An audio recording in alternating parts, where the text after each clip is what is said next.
chinoise intrigue et fascine. Tournée vers le bien-être et la prévention, elle est avant tout un art de vivre dont les pratiques ancestrales se modernisent et séduisent bien au-delà de ses frontières natales. À l'origine de ce succès, sa philosophie. La santé est vue en un seul ensemble où le corps et l'esprit sont indissociables. Voyage au cœur de la Chine éternelle, à la découverte d'une médecine qui a tout à nous apprendre. Depuis les réformes économiques mises en place en Chine au début des années 80, le secteur de la santé a connu un développement considérable.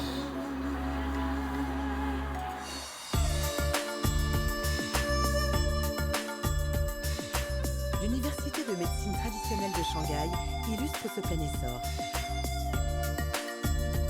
Fondé en 1956, l'établissement propose des formations dans toutes les disciplines thérapeutiques chinoises. Il permet d'obtenir des diplômes reconnus dans le monde entier et attire chaque année un nombre croissant d'étudiants étrangers venus pour se former et acquérir des connaissances traditionnelles et modernes.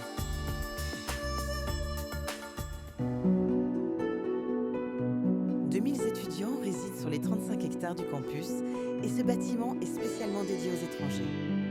Parmi eux, Eric Chao, un francophone d'origine chinoise. Son aventure a débuté il y a 5 ans et cette année, il achève son cycle de formation pour devenir thérapeute Tuina. Cette discipline a intégré de nombreuses techniques de massage dynamique fondées sur les théories de base de la médecine chinoise, comme le qi par exemple.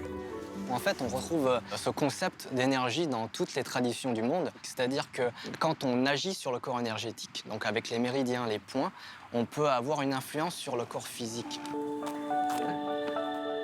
Chaque matin, Eric retrouve Tantelli, originaire de Madagascar.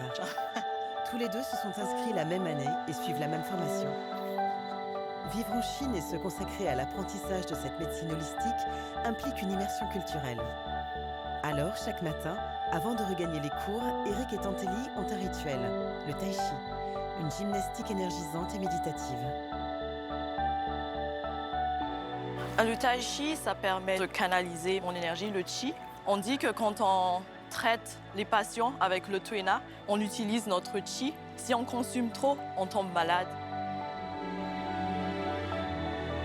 À la pointe de toutes les pratiques médicales, l'Université de médecine traditionnelle de Shanghai œuvre pour promouvoir la qualité et la solidité de son enseignement dans toutes les disciplines de la médecine traditionnelle.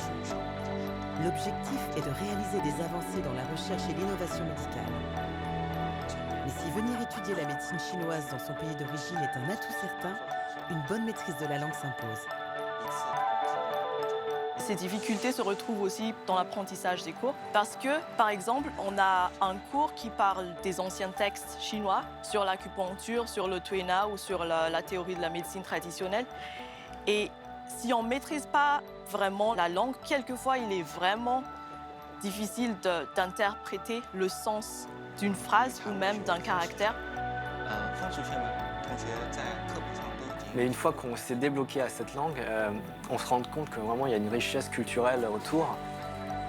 En 2 ans à peine, Eric et Tantelli ont appris à parler couramment le mandarin.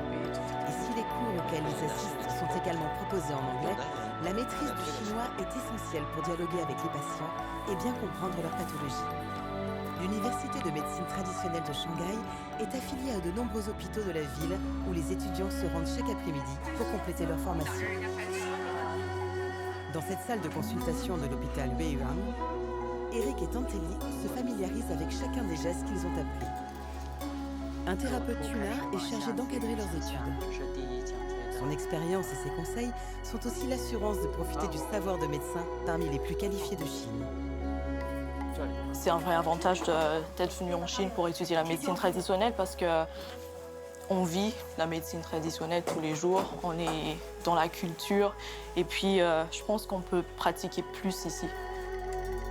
Dans un an, Eric et Tantelli obtiendront leur diplôme et pourront ainsi exercer leur métier de thérapeute en Chine ou dans leur pays d'origine. Chaque année, les 2000 étudiants formés dans cette médecine millénaire assistent à son essor international et à ses avancées significatives dans la recherche et le traitement de nombreuses maladies graves.